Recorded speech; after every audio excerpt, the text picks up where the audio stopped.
স্বাগত ডিবিসি সংবাদে। আপনাদের সাথে আছে আমি ফারহাত তাসনিম। এবার জানাবো খবরের বিস্তারিত। আওয়ামী লীগের কার্যক্রম নিষিদ্ধের প্রজ্ঞাপন অন্য কোনো রাজনৈতিক দল বা মুক্ত মতের মানুষের মত প্রকাশের স্বাধীনতাকে ক্ষুণ্ণ করে না।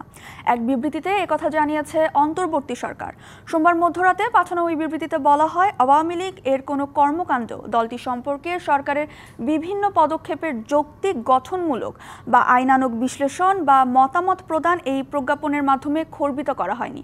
বিবৃতিতে আরও বলা হয়, প্রায় 15 বছর, বিশেষ করে গত বছরের ছাত্র জনতার গণঅভ্যুত্থানে আওয়ামী লীগ এবং এর অঙ্গ ও সহযোগী সংগঠনের বিরুদ্ধে হামলা, গুম, খুন, নির্যাতন, সন্ত্রাসী কার্যকলাপ ও মানবতা বিরোধী অপরাধের সুস্পষ্ট অভিযোগ আছে।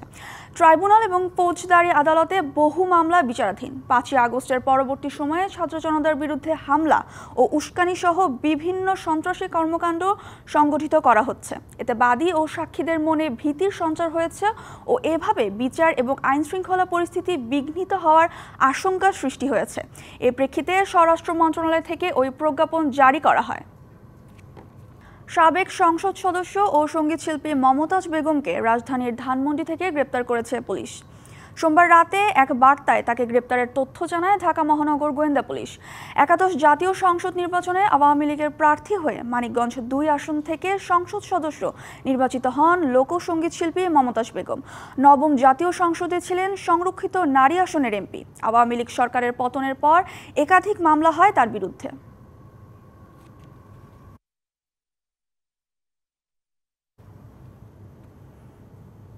বরিশাল বিশ্ববিদ্যালয়ের উপাচার্য অধ্যাপক ডক্টর সুচিতা শারমিনের অপসারণের এক দফা দাবিতে এবার আমরণ অনশনে বসেছেন আন্দোলনরত শিক্ষার্থীরা। সোমবার রাত 9:30টায় প্রশাসনিক শাটডাউন ও ক্লাস বর্জনের মধ্য দিয়ে নতুন এই কর্মসূচির ঘোষণা দেওয়া হয়। রাত 11:30টায় অনশনে বসেন শিক্ষার্থীরা। এর আগে এদিন দুপুর থেকে প্রশাসনিক ভবনের সামনে অবস্থান কর্মসূচি পালন করেন তারা। তাদের সাথে সংহতি প্রকাশ করে শিক্ষক ও কর্মকর্তা কর্মচারীদের একাংশ। আমাদের বিশ্ববিদ্যালয়ে বিগত 28 দিন যাবৎ আন্দোলন চলমান। আমরা ধীরে ধীরে বিশ্ববিদ্যালয়ে আমরা প্রথমে যারা সকল সচেতন শিক্ষার্থীরা আছি আমরা একজোট হয়েছি এই বিসির বিরুদ্ধে। পরে এটা বিশ্ববিদ্যালয়ে গণজোয়ারে পরিণত হয়েছে।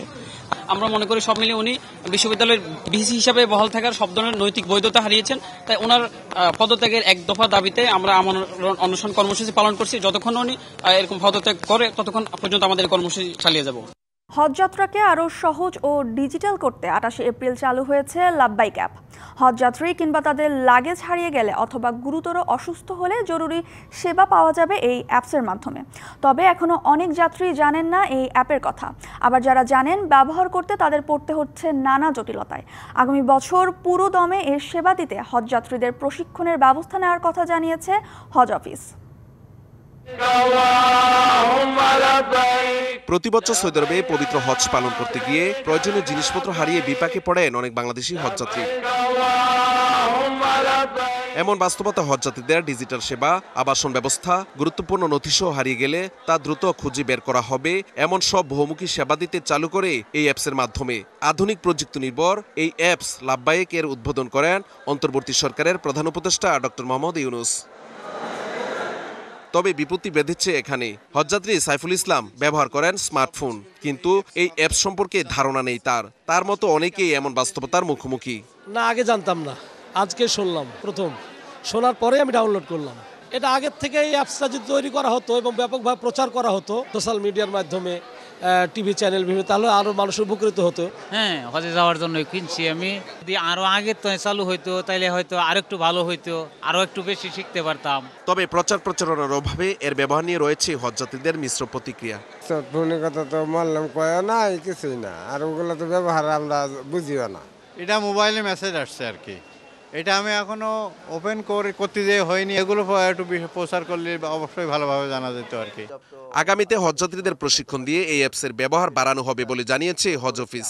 আপনাদের সার্বিক সহযোগিতা চাই যাতে করে এই অ্যাপসটাকে আসলে সকলের কাছে পৌঁছানো যায়, যাতে করে এই অ্যাপসের যে সেবাগুলো রয়েছে তাতে আমরা সকল হজযাত্রী যেন এই সেবাটি গ্রহণ করতে পারে। সবার ব্যবহারের উপযোগী করতে সরকারকে আরও কার্যকর ব্যবস্থা নেওয়ার পরামর্শ হাবের। শেষ মুহূর্তে এবার এটি উদ্বোধন হয়েছে, সুযোগটাও কম ছিল।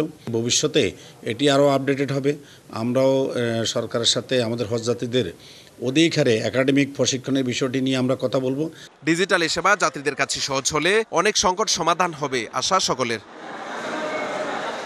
Mahmudul Hasan Nazim, DBC news, Dhaka. Saudi আরবের পথে যুক্তরাষ্ট্র ছেড়েছেন মার্কিন প্রেসিডেন্ট ডোনাল্ড ট্রাম্প। স্থানীয় সময় সোমবার ওয়াশিংটন ডিসির জয়েন্ট বেস অ্যান্ড্রুজ থেকে এয়ারফোর্স ওয়ানে করে সৌদির উদ্দেশ্যে রওনা দেন তিনি।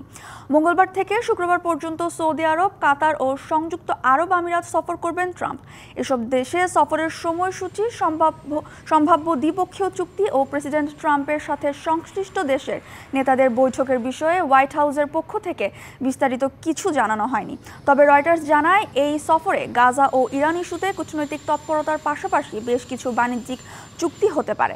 এছাড়া সৌদি আরবের কাছে $100 বিলিয়ন বেশি মূল্যের বিভিন্ন অস্ত্র বিক্রি করতে চায় ট্রাম্প। দ্বিতীয় মেয়াদে প্রেসিডেন্ট হিসেবে দায়িত্ব নেওয়ার পর এটা ট্রাম্পের প্রথম মধ্যপ্রাচ্য সফর।